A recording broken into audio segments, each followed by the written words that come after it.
ภูมิก้นชักโครกและก้นเผาถ่านมื้อก่อนก้นเผาถ่านก้อนหนึ่งเหตุการณ์ร่างแก้วเสียอยู่เช้าแล้วหิมมันอยู่จำไกนั้นถ้ามีก้นชักโครกก้อนหนึ่งเหตุการณ์ก็แล้วเสียอยู่ร่างแก้วนางมันนางเก่าเย้าเผาถ่านนั้นย้อนว่าเป็นเรือนหิมห้อมกันแลมันกว่าไปเฮ็ดก่อก้นชักโครกเพื่อเฮ็ดก่อมันเย้าเลยรู้ว่ามันชักโครกนั้นเป็นไว้ดีและจึงนางวันหนึ่งก้นเผาถ่านนั้นยังผิด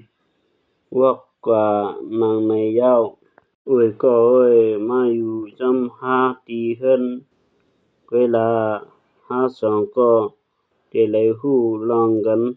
มาเด้อในเรื่องนั้นย้อนอยู่จำกันนั้นเสียแต่รักษากะเรือน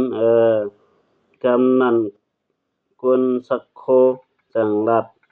ความขอบใจต่อมันเสียเย้าจังขึ้นตอบถิงว่าตั้งวนเจ้าเก่านั้นสังทุกข์อยู่เสียตาทั้งแต่เป็นไรกับสังบ่ไหนโคเล่นอันหาขับใจเสียสักร้อยไว้ให้หมดเสียนั้นย้อนว่า